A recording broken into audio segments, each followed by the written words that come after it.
Well, I'm Matt Martelli. I got my brother from another mother here with me, Jim Beaver. And we're probably related at this point. I should just call you my long lost brother. You guys go way back. I mean, I've known BJ a decade, but you guys go back way further than that. 2006? Yeah.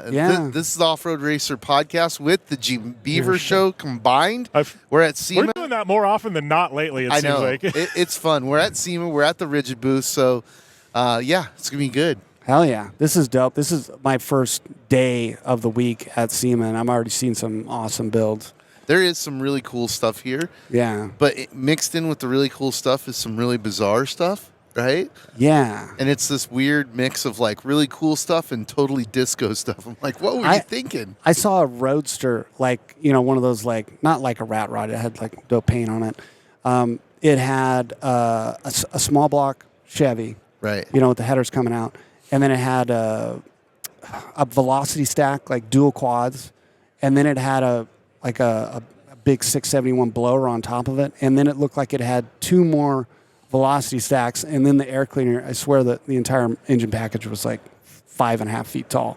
But how do you see? I appreciate people that build that stuff because there's no reason at all. That's what makes it cool. Yeah, that does make it cool. But the practicality of it, see in my mind, I'm like, man, that's got to be a lot of effort to drive that thing. But I mean, but it's sexy. It really looks cool. And I think we have to offset the EV cars by building all that stuff, right? That's a story for another day. But you haven't done a build in a while. Like there for a while, you had some stuff cranking. I mean, I feel like you got to have something up your sleeve pretty soon, like some new crazy build or something. I have a motor on the shelf that I wanted to put. What I wanted to do with this motor, it's a 618 big block, came out of one of my old sand cars. On pump gas, it makes a little over 1,000, maybe 1050 or something like that, a bunch of torque. I wanted to do a coupe, like an old Nova or something like that, that's looks like crap. One headlight busted out. Sleeper car. Yeah, different color paint on every corner, mostly primer, with good suspension, like a good, 4-link in back, and have the interior be like super rad. That's what I want to do with that engine package, and just have like something that's stripes the road. Some 9-second car if you put it on slicks. Yeah. I think the world needs you to have that. Yeah. Terrorizing Las Vegas. Yes, exactly. Let's go ahead and prepay the fines. Right? Yeah, exactly. Yeah, his city will get this check in the mail. What is that? Just earmark it for future use. Yeah. Well, I'm going to go ahead and spill the beans. So I've been pulled over multiple times with BJ, and fortunately, he has a lot of friends in the police force. So I remember getting pulled over, and we were doing well over 100 miles an hour. 10 over. Yeah. And we get pulled over. I'm like, okay. I guess I get to drive because you're going to jail, right? And the officer leans in and goes, "Oh, hey, BJ. All right, yeah. Hey, slow it down. Have a good one." And I was like, I don't know what just happened, but that was rad. School zones. I'm 14 miles an hour. I'm always like super, super slow. Try to set the example for all these hot rodders. I'm very, very careful in school zones. Sure. But outside of that, I haven't followed a traffic law since 1996. I actually do have a ticket for a 17 and a 15 in a school zone. Really? It literally, and it wasn't a warning, literally wrote me a ticket for 17 and a 15. I was like, man, really? Like, really? Yeah. that happens. That happens out here. Well, and then, there's a couple times where we're in the pre-runner and we're making our own creative lines through stuff. So the whole time I'm thinking like, is there a ticket for using the median, ditches? Yeah, right? Yeah, exactly. Using the aqueduct as transportation. Like, what is that ticket? I might have the most interesting ticket, I think, ever in history. I was in, you remember Mobile One, the white Ford that Sean Sessa built a long time ago. It was a pre-runner. Badass truck, big block Ford, 512 cubic inches. And I was being a little ornery. I was getting on, I was exiting Russell, getting on the freeway. I was all by myself. And I think it was like 7 or 8 in the morning, but, loaded the springs on the left side and turned into the on-ramp and got it up on 2 wheels and drove down the on-ramp on 2 wheels and then like set it back down. And then instantaneously, I didn't realize there was a patrol guy right here, like watching the whole thing. Right. And, you know, it's very controlled, just like this, and then driving down the on-ramp for probably, I don't know, 8 or 10 seconds, and then set it down and started going, and I immediately got lit up. You should have seen the look on his face. It was priceless. He came up and he was like, you know, what are you doing? What are you doing? And how did you do that? He ended up writing me a ticket. I think it reads like it was obviously reckless driving. I wasn't speeding, but it was reckless driving. Left or driver's side tires go up in the air and proceeded to enter the freeway, and it had all this, you know, six paragraphs, 7 paragraphs of stuff.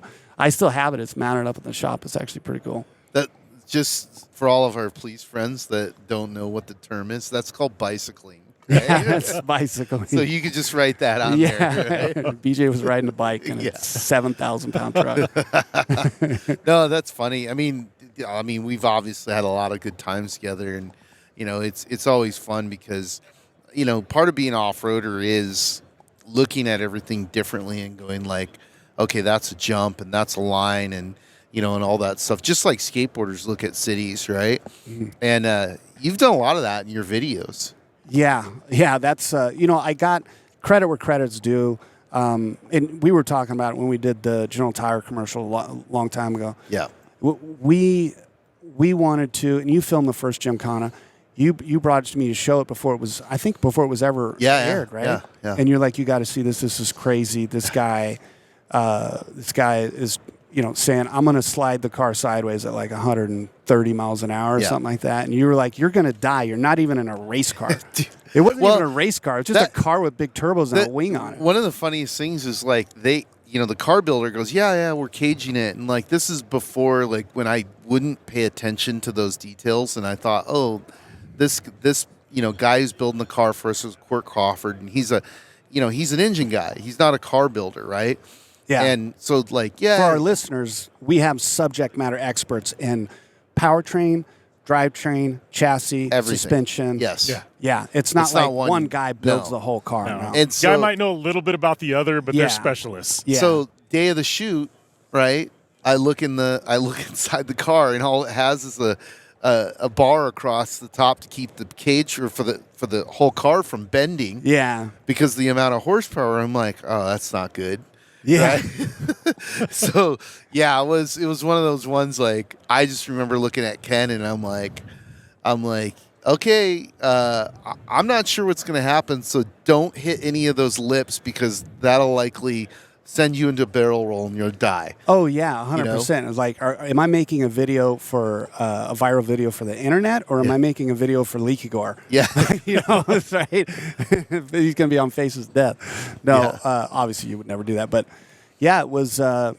It's. You just aged us, by the way. The whole Faces of Death thing. Yeah, that was a long time. I literally, it triggered me, and I'm like, gosh, I remember going to the video store when I was in high school, and they had the Faces of Death, and you're like, talk about stress inoculation. Like, you just aged us, buddy. The three of us, like, all the younger listeners at home are like, Ages of Death. They're Googling. We're like, yeah, another era, man. It's like watching UFC 1 on VHS, and you go rent it at the store, you know? It was like...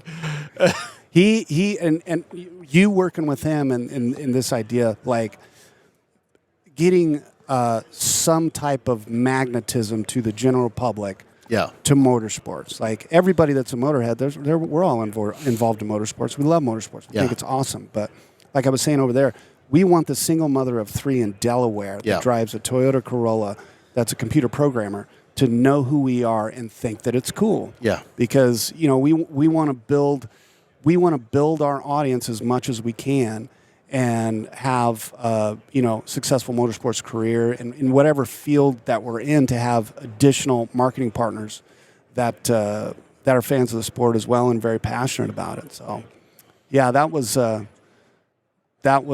an awesome video, and you did really, really good job with that. And that ended up bleeding over into the General Tire commercial that we did, which was everybody went bananas over that. They loved it. You know, one of the most gratifying things for me when we make a piece of content is to see people's reaction. And in that General Tire commercial, I remember I was in a bar in Tennessee, and, you know, in bars, half the time they have the music or the audio down, right? Mm-hmm. And, you know, the bunch of dudes from Tennessee and they're rednecks, right? And redneck bar. Yeah. And that commercial comes down, they all look up and they're like, holy shit. Yeah. You know what I mean? Right? And I knew, I was like, that's what I wanted, right? Yeah. And I didn't need them to know that I did the commercial. Yeah. I just needed to know that piece of content that we created made people feel something, right? It made them stop and think and ask a question. And that was the whole point of it. You know, is showing what, you know, how the dynamics of a trophy truck, the right driver in the right environment, what it could do. Mm-hmm. And that was just like a little nugget of like, here you go. Yeah. Right. And you know, in your videos you've done have given people a lot more, you know, especially the jumps. You know, what's funny to me now is to see some people do other videos and they're not jumping as high. Yeah. And I'm like, hey, didn't you see BJ's video? Yeah. You have to do at least that, right? Yeah. And I'm assuming they're scared.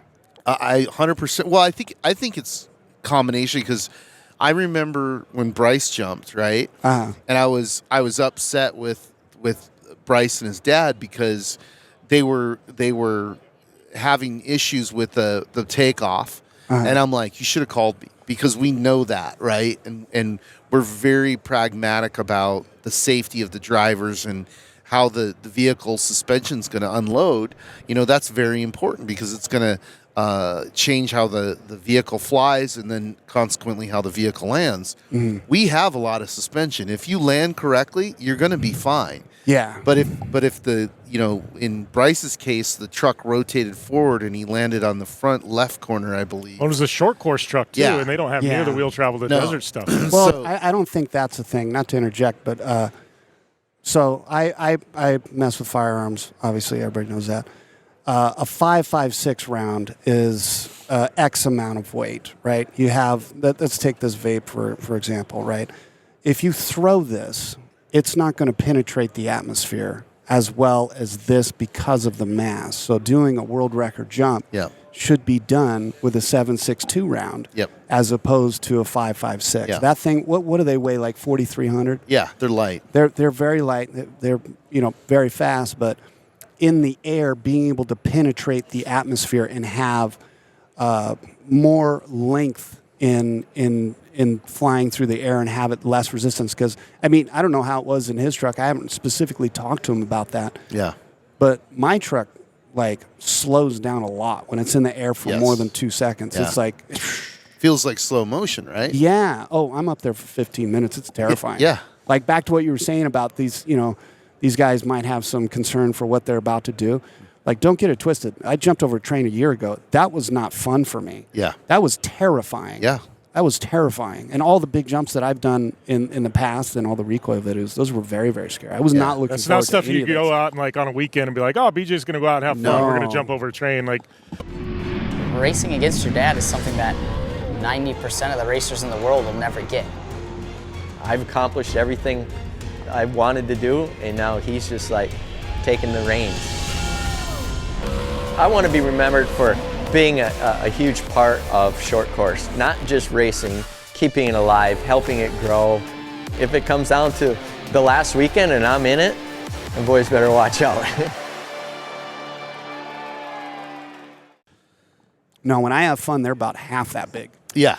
Yeah, no, totally. And that's the thing too that I think that people are missing is, like, sure, like, you want to have big stunts, but it's also style, right? It goes back to, like, skateboarding videos, and what we learned doing those is, like, why would, a Stevie Williams part do better than, a part from Andy McDonald, right? And it was strictly style. Andy McDonald was doing big, crazy stuff.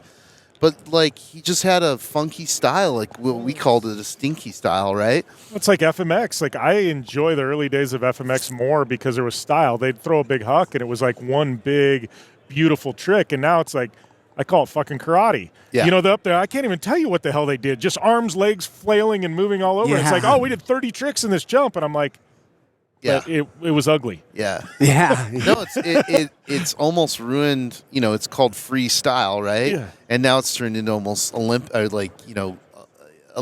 like It's tumbling. a little bit more structured. Yeah. You know, yeah. But Yeah. no, it's in in your videos and all the content you do, like you become the most important person in off-road racing, and Thank you. It's really interesting to see too, because we just a little while ago we announced that Ivan Stewart is our Grand Marshal for the Mint 400, which we're stoked on. I love Ivan. He's his- such a nice guy. and like an icon for our sport. I mean, Yeah. we all wanted to be He's like him. legendary. He's literally one of the most personable people, though, and that's what I love about him. Very humble. Like, you go up and talk to him, and he's not, the guy that you would think he would be. He's got every right to be arrogant, and he's not that guy. He's helped me out a lot. He's helped me out a lot in my career. But the thing is that everything changed, right? And we were talking about it as it related to his legacy and how popular he became, and it was because of all of his partners, right? Because there was no social media, so it was the money that Toyota was spending, the money that BFG was spending, the money that Coors was spending, then, the video game, right?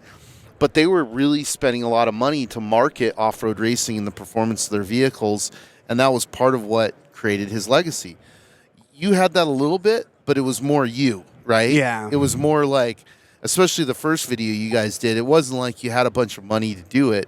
Like, you didn't have enough money for us to do it. I know that. Yeah, no, I did. Because it was like one of those things where, like, you took that on, and spent even some of your own money just to make that happen. And I think that people don't understand, like, that. Even Ken, like, in the beginning, we couldn't get anybody on board because I was going to them, and they're like, oh, it's not a commercial? And I'm like, no, it's not a commercial. And they're like, it's not a movie? I'm like, no, it's not a movie. What is this thing? Yeah. And there's still some of that, though. I just had a conversation with a company this week, and it was about my plans next year, and I'm not racing. It's just all content. Yeah.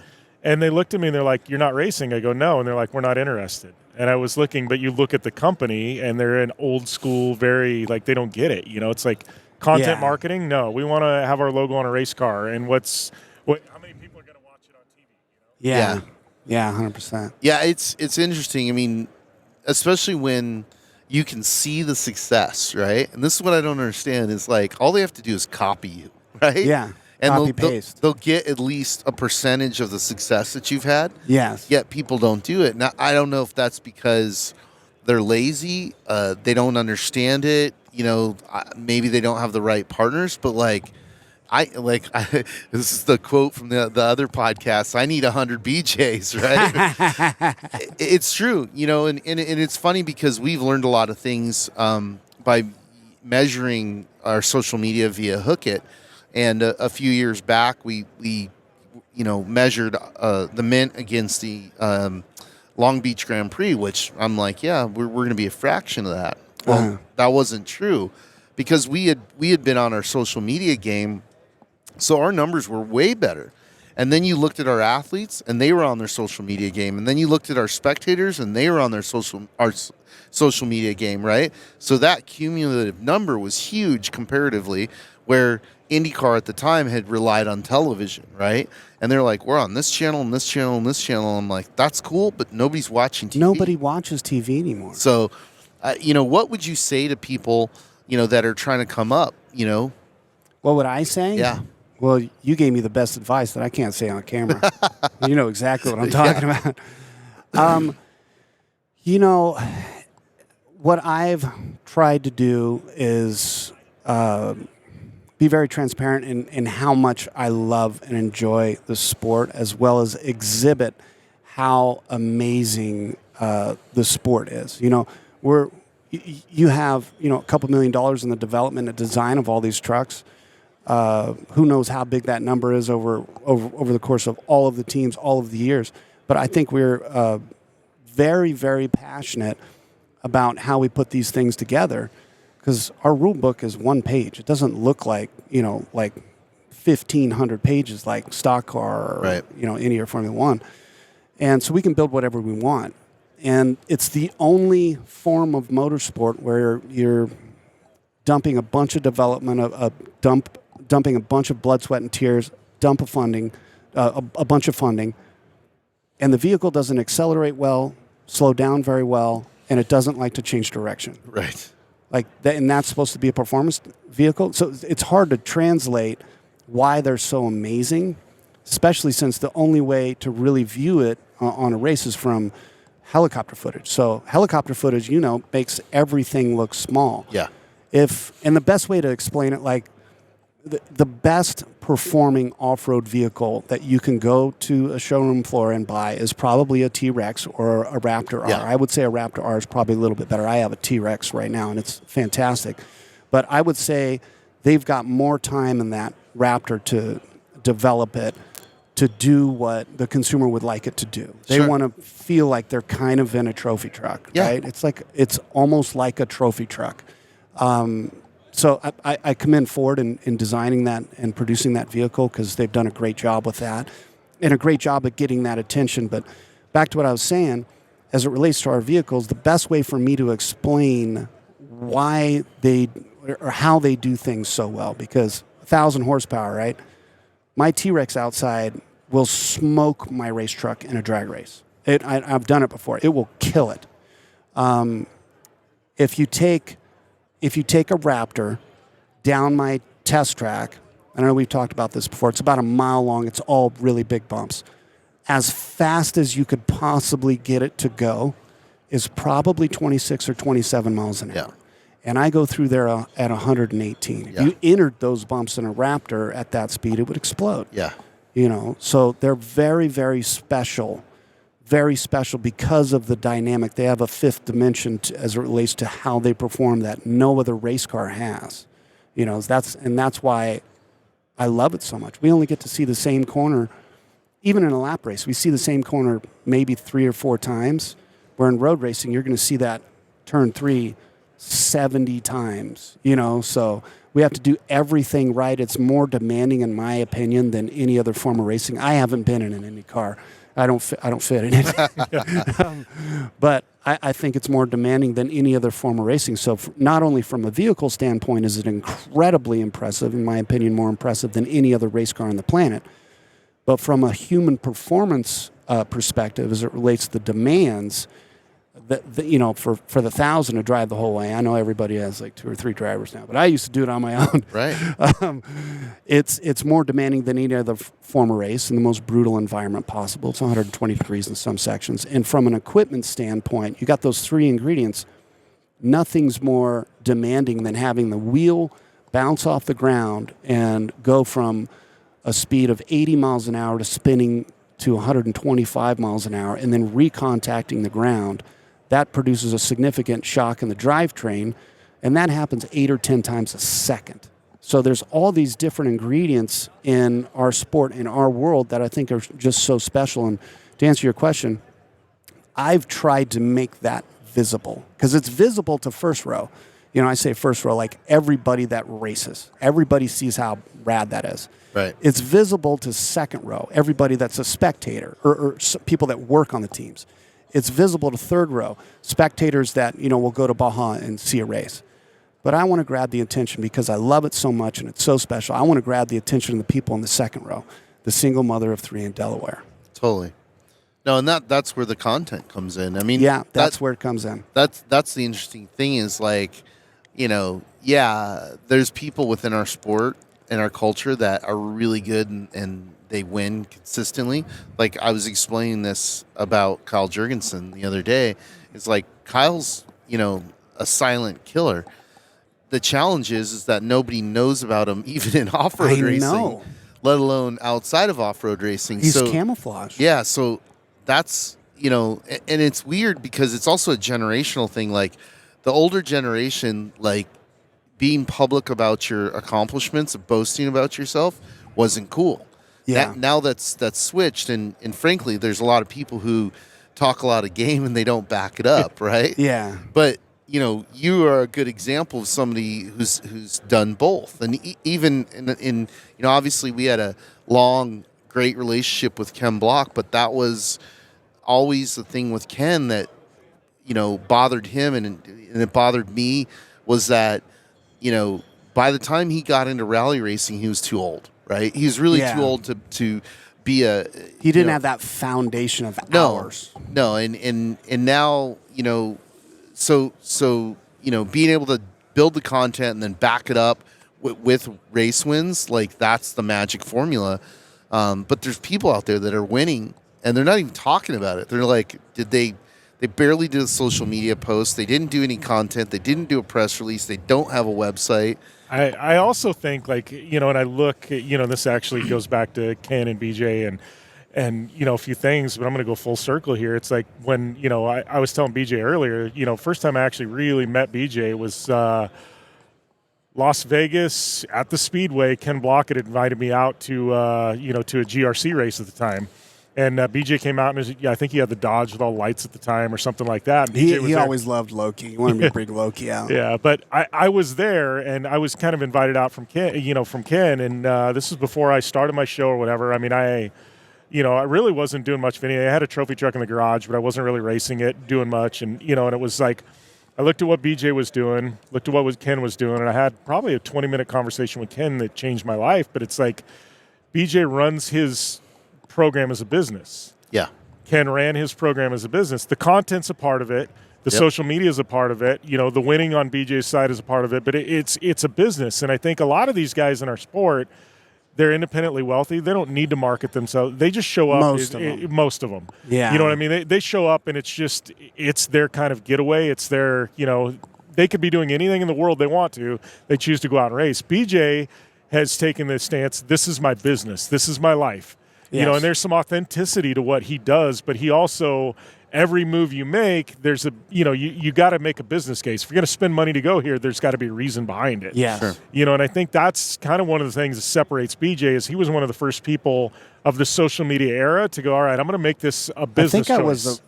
Were we the first? Was I the first in off-road? In off-road, for sure. You were the first one to make a social impact. It might have been somebody on Twitter before you or something, but you were the first guy to really... Like, early on, we were doing videos. You were paying for them in the very beginning. Yeah. And then, we got General Tire to realize the value. And Dana was here the other day cheering me on for another thing. I'm like, she's my lifetime cheerleader. Dude, I love Dana though. I still get messages from her and things like that. Yeah, Dana Zamolo is a rad human being who's affected a lot of people's careers. She has.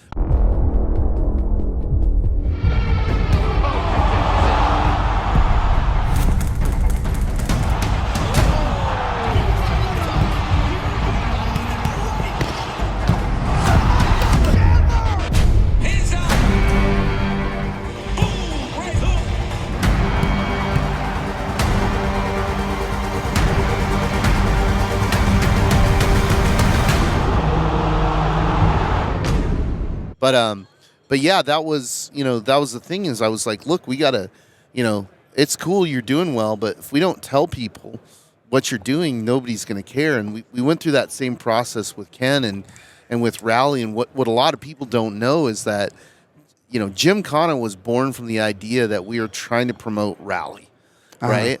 And we came up with this basically skate video with a car format because that's what we were trying to justify the expense of rally racing. And that worked and then some.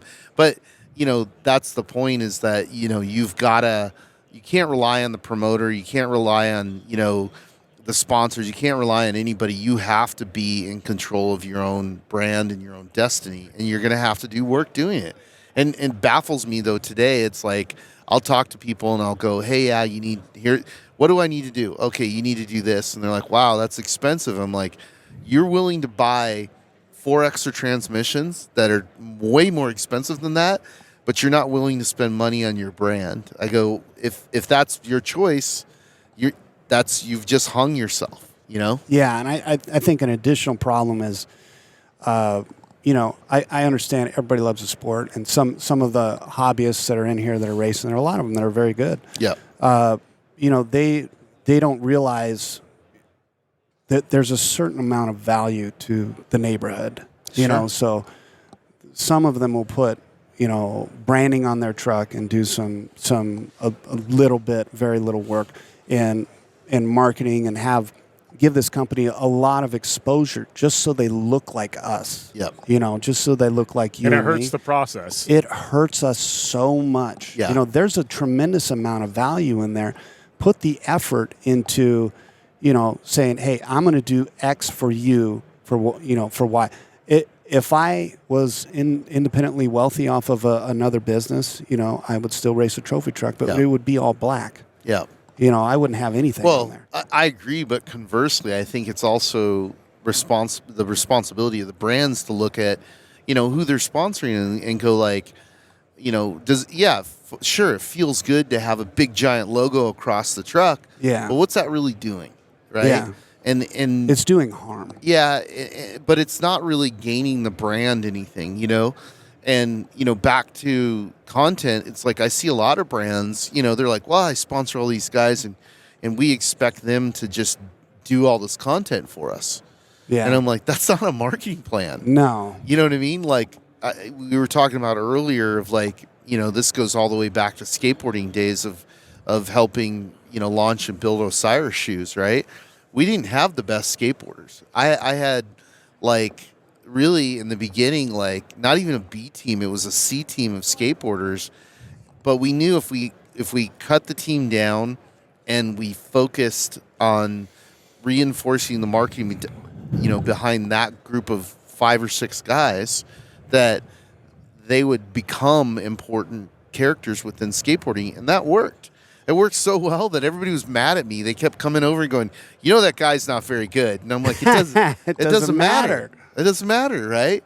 Because he is now putting out, you know, in that era, it was pre-internet. So it was, you know, magazines and video parts, skateboard video parts. But, you know, it worked. And it's the same thing that works to this day. And now, honestly, it's easier with social media. Yeah. And back to your point with that. Well, my argument was like, if I was independently wealthy, I'd just drive black truck. That's not exactly true, to be honest with you. I think the model that we can all follow is from Ken.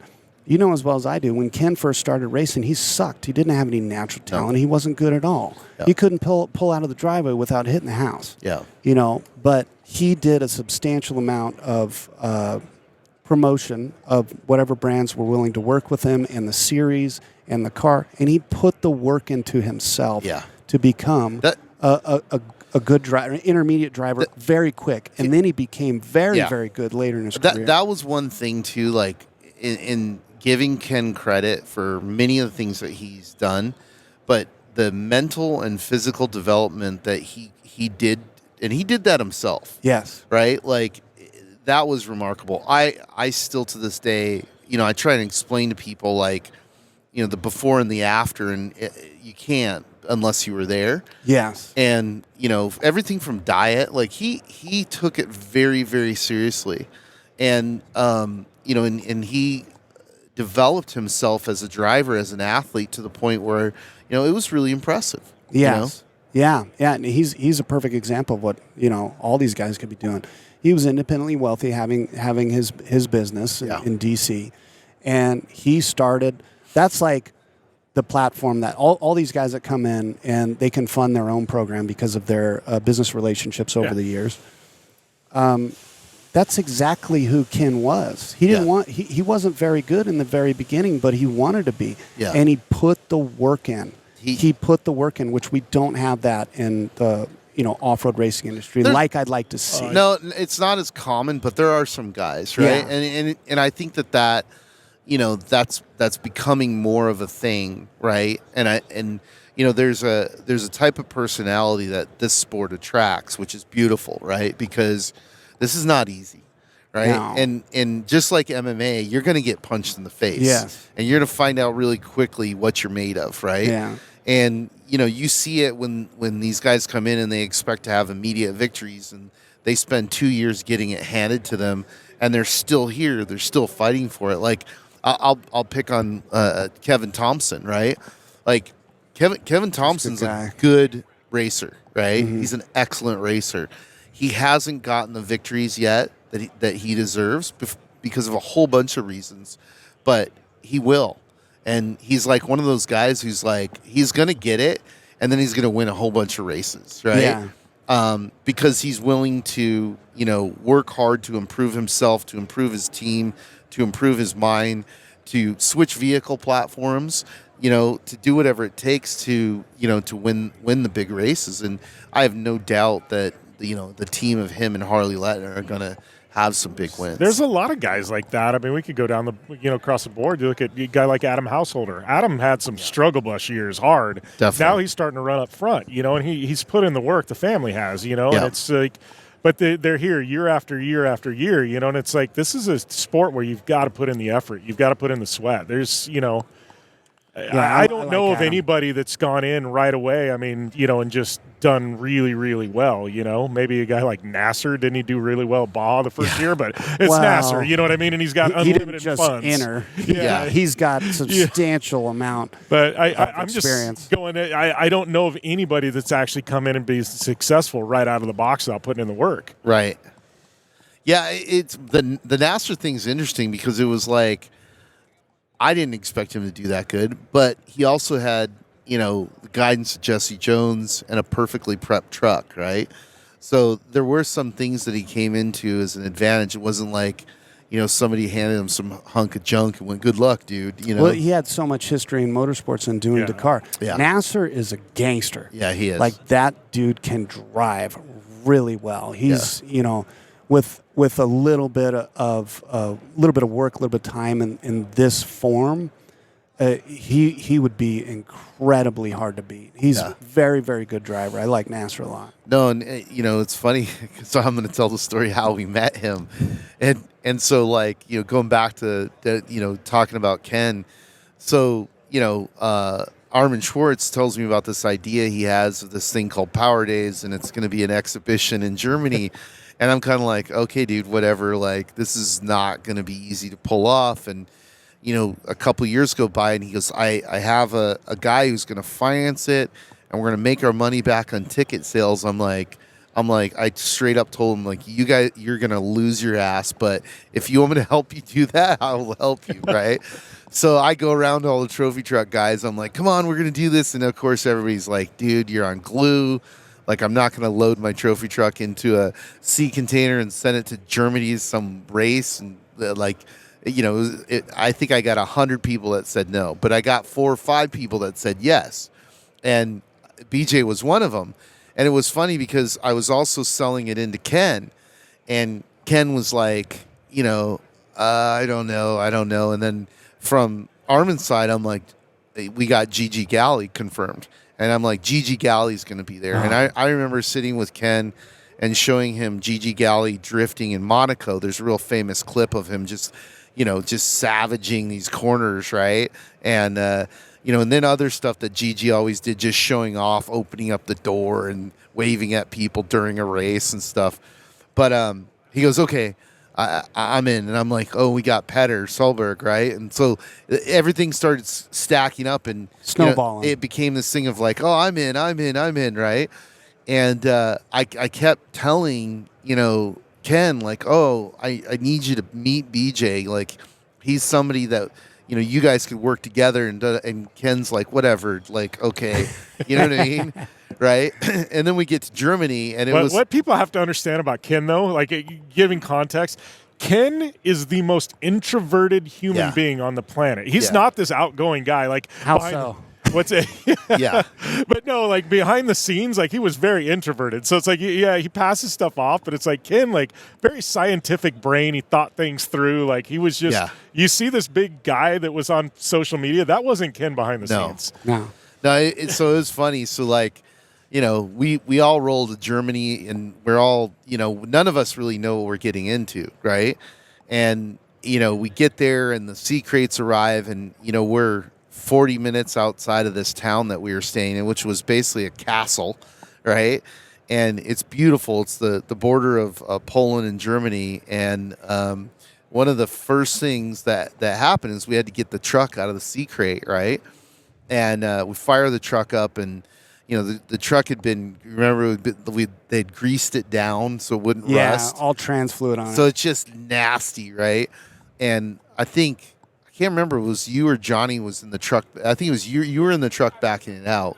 Yeah. Because Johnny and I were standing in the back, and about 1,000 people came out of the forest, and we're like, oh, we're getting into a fight. Like we thought we were getting mugged or something. I remember that. And, and BJ's oblivious because he's backing the truck out. And what I realized at that moment is if you didn't grow up in North America, you'd never heard of V8. So all these people were coming, they were camping, and they were coming out of the forest, and they were like, oh, that sound, the sound.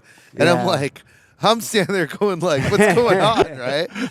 And that was the beginning of like just a fantastic experience, you know, bringing the world of off-road racing, American off-road racing, rally, and some freestyle motocross all together. So that was a good one. And the video's on YouTube if you want to watch it.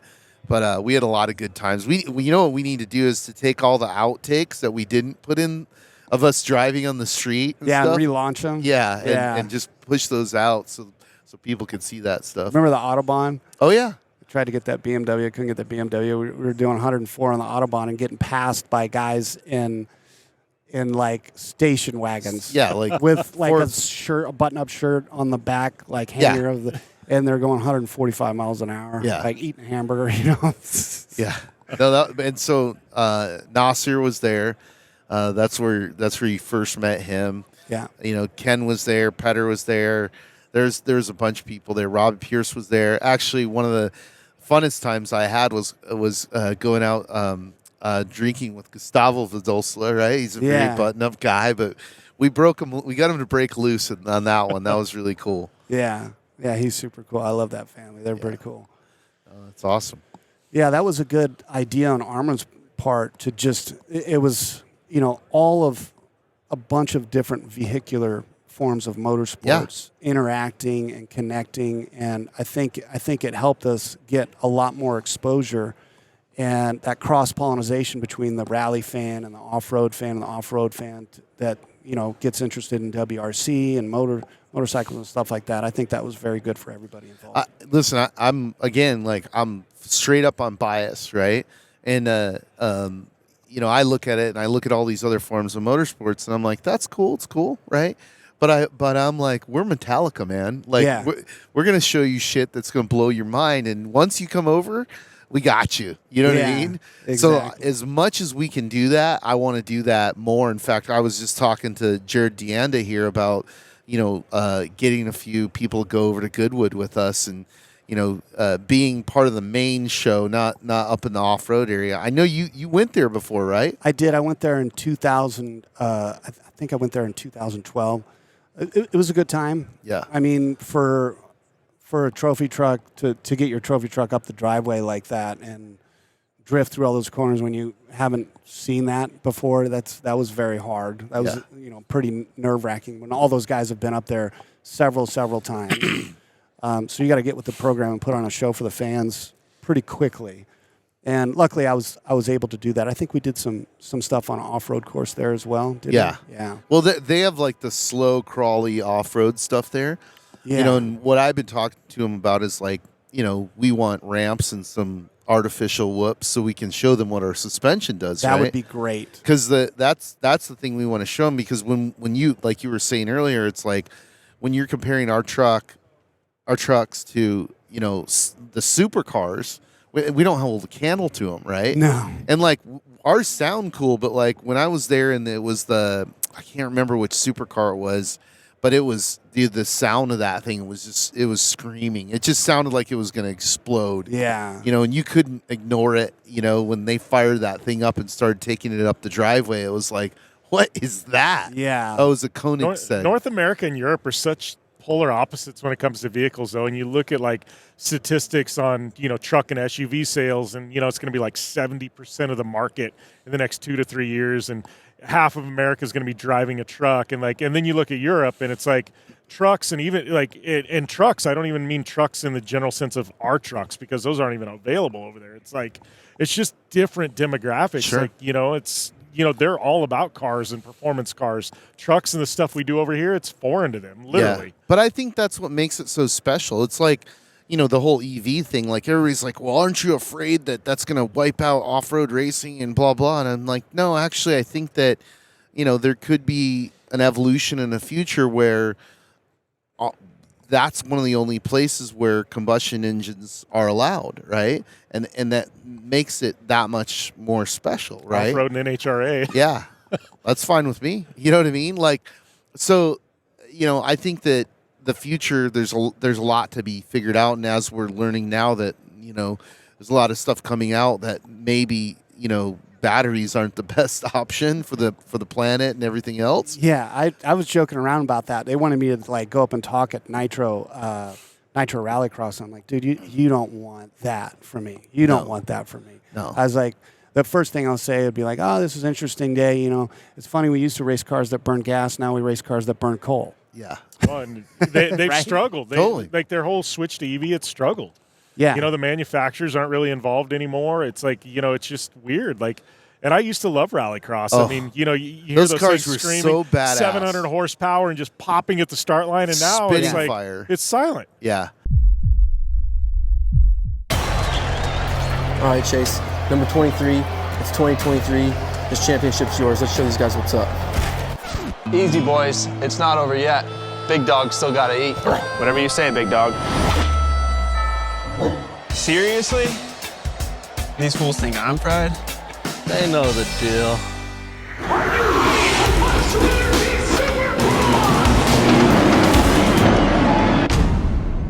I'm like, No, Yeah, you've seen it. We've all seen it, right? You've been there live. Yeah. Everybody has, right?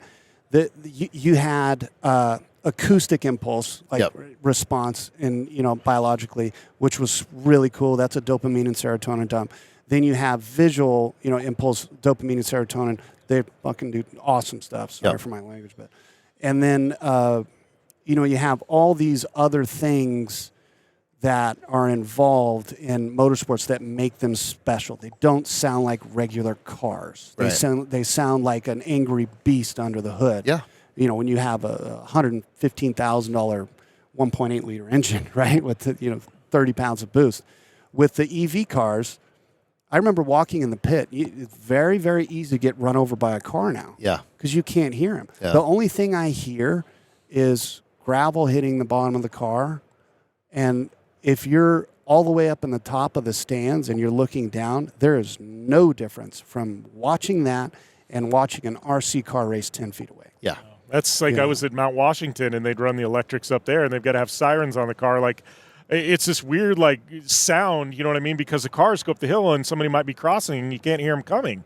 Yeah. So you're up at the mountain, at the hill climb, and they've got to have these sirens on the cars because they have to produce some kind of noise for a safety, reason. It's the weirdest thing. I'm a fan of the performance that they provide. Absolutely. They brag about having 1,000 horsepower. In my mind, I don't really care about that. I think it's awesome that they make 1,800 foot-pounds of torque. Yes. Yeah. Because totally. that's like not like the old rally cars made like 600 or 700 foot-pounds of torque. Yeah. So they have a lot more turning force, 3-speed transmissions. It's very impressive, the technology that goes into that. And I'm very, very impressed with that, and that's amazing. But that's something that takes someone like us to see.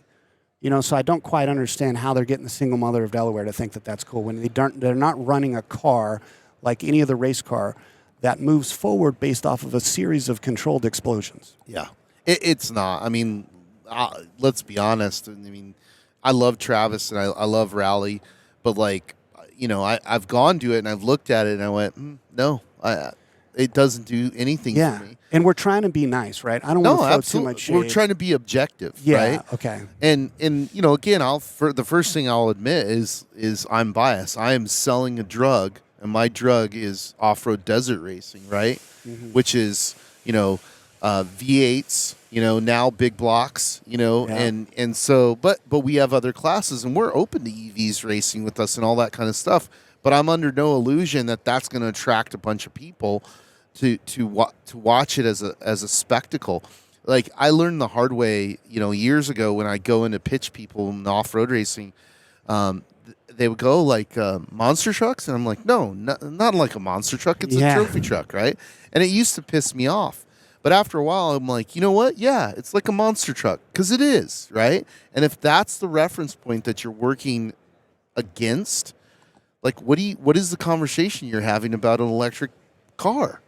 Right? It's not. Yeah. There's nothing cool about it. Like, you're pointing out to the point of. I love that you're unfiltered because I got my filter on. No, hardcore for the camera. No, absolutely not. I mean, I want to talk in truths. It's like you said. I think it's important to be objective and to look at the values of electric vehicles and go, okay, torque, lots of different things. And two, off-road racing is an open platform. I don't care if you have an electric engine, you have an ammonia-based engine, diesel, you burn wood for all I care, and come and prove that technology in off-road racing. Prove its value. Maybe it's not the thing that wins the overall. Maybe it's something else. But that's the whole point of what we're doing is we've created a platform for you to come and prove your technology.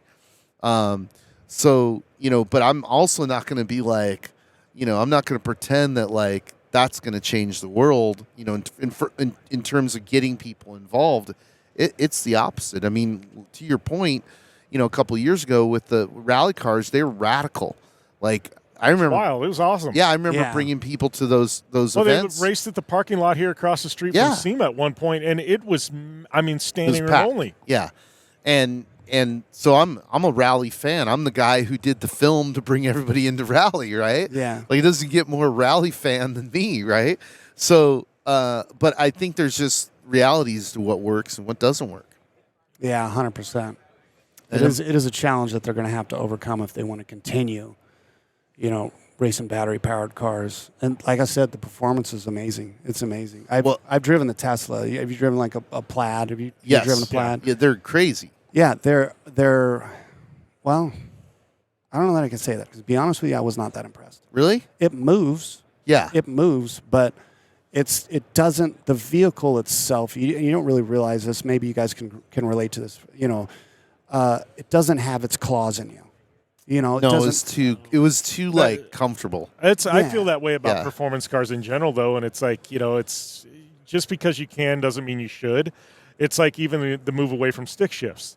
Yeah. Like if I have, if it's like right now I'm looking at like old Lambos, like Gallardos and stuff like that still have the stick. I don't want paddle shifters. Yeah. I want something with a stick shift. It's like I want to feel it. I want to be a part of the car. I feel like with electrics, you're not that way. Like, it's even, talking about NHRA and anybody that's been there, like I've been in the water box for a top fuel thing and 5 feet behind a top fuel car. Yeah. Your eyes are burning. Your lungs are burning. And when that thing hits, it's like somebody punches you in the chest. It's Godzilla. Yeah. And then you're pelted with like hot rubber. And I'm like, you can't get that with an electric. Yeah. It's the speed may be the same, but the feeling I get from being there isn't the same. Well, I remember one of the most remarkable vehicles I drove as a kid that shaped who I am was a friend of mine had built this Nova, and this thing was ridiculous, right? And it was honestly, I probably shouldn't have been driving it because it was too, horsepower wise, it was over my head. But like, you get into this thing and you fire it up and you can't talk to anybody. You know what I mean? There's no radio. You know what I mean? It's louder. It is just louder than shit, and it's shaking you. And then you start mashing gears, right? And every time you mash a gear, it's like wobbling the car, and you're like, you go through first and second, and you're like, oh, now we're going. It's not going to do that again. And then you go third, and it's like, wow, okay. And you're just like, holy shit, that is the visceral, horsepower, raw American muscle car that you want, right? Yeah, and if you could have the same car that's battery powered, and there's no effort involved. There's no There's no driver, or vehicle management by the driver involved in this platform. It might go just as fast, but it's not nearly as exciting.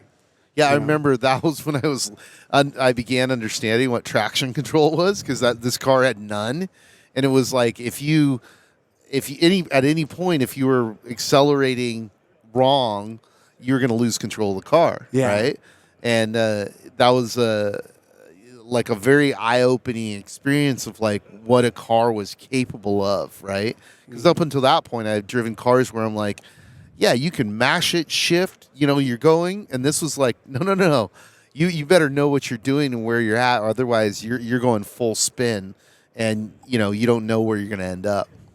Yeah, Corvettes were like the pinnacle, of American performance back then. I actually, funny you mentioned that. I had a guy that had a Nova as well. It was teal green or something like that.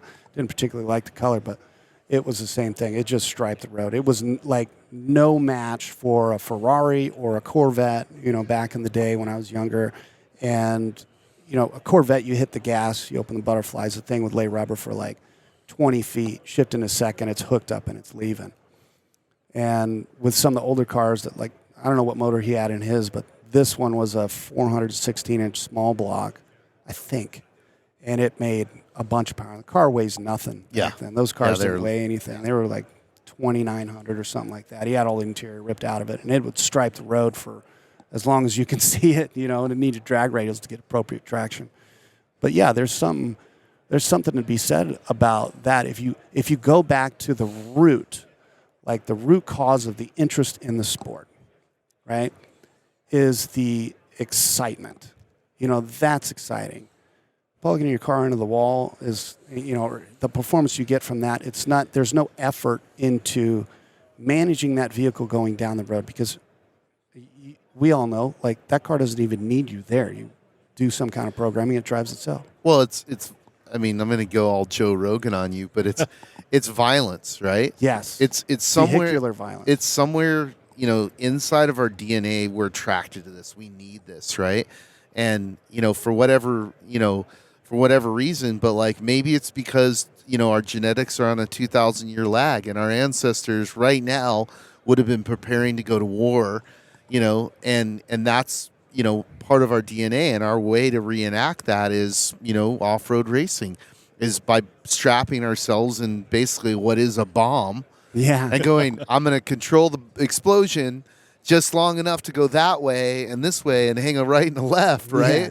And then hopefully this thing doesn't blow up between my legs, right? Yeah, and exactly. Sometimes it does, right? Yeah. So I think that's the excitement of it, is like, you go out there and it's completely visceral, and it absorbs you to the point where, like, you're not worried about your mortgage or your kids or your email or all this kind of stuff. You just have to be pulled in and focused into that moment at what you're doing right there, and nothing else exists. So I tell people it's what I love about off-road, because I go, win or lose, when I strap into a race car and I put my helmet on, the world ceases to exist for as long as I'm in that race. You're not thinking about taxes. You're not thinking about bills. You're not thinking about, family, kids, whatever. It's like, it's an escape. And it's like some people use drugs to escape. It's because they can escape reality. And it's like, I get into a race car, in an off-road race car, and I go and race for 8 hours. For 8 hours, my mind stops. Yeah. And I'm like, that I'll chase the rest of my life, because 100%. There's not many places where you get that escape. Yeah, it turns the volume down on everything else in your life. We all got, all kinds of different things. And other people have different methods of doing that. If they're healthy, they'll have some kind of outlet. But yeah, back to your point, like I don't think there's anything like driving a trophy truck. I don't care if it's Formula One. I don't know if it cares. I'm sure a dragster is really cool, pulling 4 Gs of acceleration. Yeah, I'm sure that's rad. That thing, But it lasts for 5 seconds. Yeah, I think that we're like 390s now. Are we going in the threes yet, or is that flat 4? Well, it's when I had Antron Brown and Steve Torrance come race the Mint with me in the Star Car program. They laughed because they both did a lap at the Mint, and they got out. And they go, "Well, I raced longer in one day than I have in my entire career." Yeah, yeah. I would start thinking about it. I'm like, yeah, probably right. Yeah, no, that's absolutely true. Longer time than they've ever had in the car, both racing and testing, is one lap of 100 miles at the Mint 400. Yeah, which is nuts. I mean, that's one thing I feel very fortunate about, is to have had the experiences that I've had, and even more going forward, more opportunities to be in the car and have all these experiences. So it's really cool. Well, that was an hour. Yeah. Thank you. I'm sure. Yeah, thanks for having me. Yeah, absolutely. I'm sure you have a few things to do here at SEMA. I really appreciate you taking the time and podcasting with me and my brother from another mother. Yeah, hell yeah. No, it's always an honor and a privilege to discuss these things with you guys. I get an interesting, interesting view into your guys' mind, and we get to discuss, important topics in off-road racing, see where the future of the sport is going and what we're interested in, and we get to clown on other forms of motorsports because we are the coolest. We are the coolest. Well, I think I love podcasts like this because people get to see a different side of BJ. You're not sitting here talking about, this is the race program next year and this is what we do. It's like, we dabbled in that. Long format. Yeah. Yeah, long format's very, very good. Oh, awesome. Thanks for absolutely. Thanks for having me, brother. It's good to see you guys.